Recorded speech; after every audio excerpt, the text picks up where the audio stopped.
उत्तराखंड का हल्द्वानी शहर हिंसा की आग में जल रहा है, लेकिन सवाल है कि आखिर क्यों? वहां ऐसा क्या हुआ कि लोग हिंसा और आगजनी पर उतारू हो गए?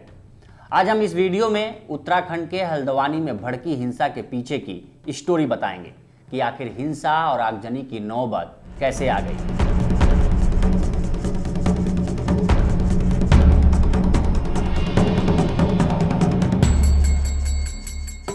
लेकिन सवाल प्रशासन पर भी हैं। आखिर वो क्या कर रहा था? राज्य की इनपुट एजेंसियां क्या कर रही थी? अगर प्रशासन अतिक्रमण हटाने गया था तो पुख्ता इंतजाम और माहौल को बिना भांपे कैसे पहुंच गया? इसके साथ ही हम वहां के मौजूदा हालात के बारे में भी चर्चा करेंगे। नमस्कार, मैं उपेंद्र कुमार। दरअसल 8 फरवरी की शाम हल्द्वानी के बनभूलपुरा में उस वक्त हिंसा भड़की जब स्थानीय पुलिस कथित रूप से गैर कानूनी तरीके से बने एक मदरसे को तोड़ने का काम करवा रही थी। मीडिया रिपोर्ट्स में कहा जा रहा है कि तभी स्थानीय लोगों ने इसका विरोध करते हुए आगजनी और पत्थर फेंकने शुरू कर दिए। प्रशासन का कहना है कि हल्द्वानी के बनभूलपुरा इलाके में नगर निगम की जमीन पर अतिक्रमण किया गया है। इसी को हटाने के लिए अभियान चलाया जा रहा था। यह घनी आबादी वाला इलाका है जहां अल्पसंख्यकों की संख्या सबसे अधिक है।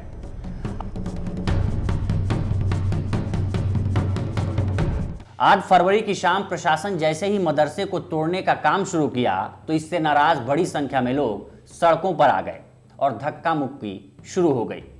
मामला इतना बढ़ा कि देखते ही देखते पत्थरबाजी शुरू हो गई।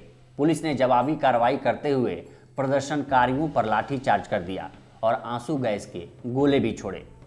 प्रशासन का कहना है कि नाराज भीड़ ने बनभूलपुरा थाने पर भी हमला बोल दिया और पुलिस की कई गाड़ियों में आग लगा दी। हल्द्वानी की हिंसा को देखते हुए राज्य सरकार ने पूरे प्रदेश में प्रशासन को हाई अलर्ट पर रहने के निर्देश दिए हैं। संवेदनशील स्थानों पर सुरक्षा बढ़ा दी गई है और उपद्रवियों की पहचान करके उन्हें गिरफ्तार करने की कोशिश की जा रही है।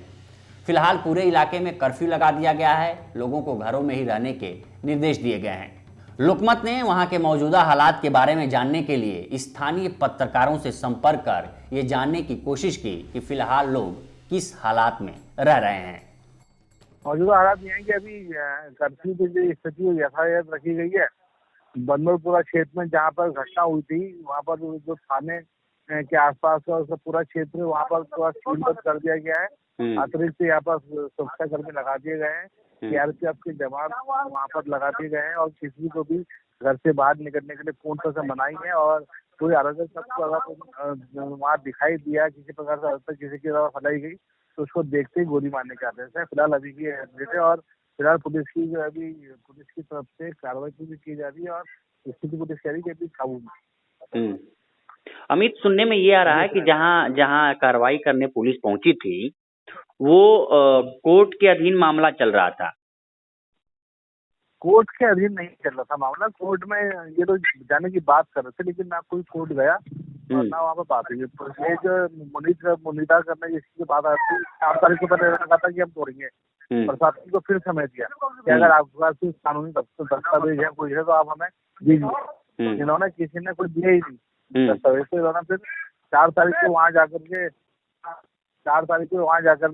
केवल 3 जगह को और अब जो है उन्होंने वहाँ से कल जाके तोड़फोड़ वहाँ पर तो कार्रवाई शुरू कर। और बाकी की जो जरूरी के सामान अगर लेने जाने हो मार्केट बंद कर दिए गए हैं, उसके लिए क्या व्यवस्था रखी गई? जी, जरूरी सामान के लिए मेडिकल के लिए खुला है। जी, मेडिकल की दुकानें खुली हैं, लोग जा सकते हैं। अंदर बनभूलपुरा के अंदर का हम इसलिए नहीं बता सकते क्योंकि हमें जाने नहीं दिया जा रहा है। अच्छा, अंदर खुला है नहीं खुला? मेडिकल खुला है अंदर बनभूलपुरा में। वहाँ तो पूरी तरह से बंद है, ना मेडिकल खुला ना कुछ खुला। अच्छा, मैं ये कोशिश कर रहा था कि क्या ये अभी नया मामला है या पुराना वाला ही मामला है जो रेलवे की जमीन को लेकर अतिक्रमण की बात चल रही थी? ना रेलवे का अलग है, ये अलग है। ये नगर निगम की जो जमीनें रेलवे की जमीनों पर जो अतिक्रमण हुआ था उस जमीनों को नगर निगम ने वापस लेने के लिए अभियान चलाया। मतलब रेलवे की जमीन ही थी जिसको नगर निगम चला रहा है? नहीं, रेलवे की जमीन नहीं है, ये नगर निगम की जमीन है। अच्छा, ये नगर निगम की जमीन है? हाँ, ये नगर निगम की जमीन है, मल्लिका बगीचा बनाने। अच्छा। प्रशासन की तरफ से जिस जगह पर कार्रवाई की गई उसके बारे में वहां के डीएम वंदना सिंह ने बताया कि ये एक खाली संपत्ति है जिस पर 2 ढांचे बने हुए हैं। यह न तो कहीं पर किसी धार्मिक संरचना के रूप में रजिस्टर है और न ही मान्यता प्राप्त है। इस ढांचों को कोई मदरसा कहता है, वहीं कुछ लोग इसे पूर्व नमाज स्थल कहते हैं। दस्तावेजों में वैध रूप से इनका कोई अस्तित्व नहीं है। इन ढांचों पर नोटिस चस्पा कर दिया गया जिसमें कहा गया है कि वो खुद से अतिक्रमण हटा लें। उनसे दस्तावेज पेश करने को कहा गया और कहा गया कि ऐसा न हुआ तो नगर निगम अतिक्रमण हटाएगी। इस इलाके को मालिक का बगीचा कहा जाता है, लेकिन दस्तावेजों में ये जगह मालिक का बगीचा नाम से दर्ज नहीं है, बल्कि नगर निगम की नजूल भूमि के रूप में दर्ज है। दरअसल नजूल जमीन सरकारी जमीन ही होती है, लेकिन राजस्व के दस्तावेजों में आधिकारिक तौर पर इसका जिक्र नहीं होता है।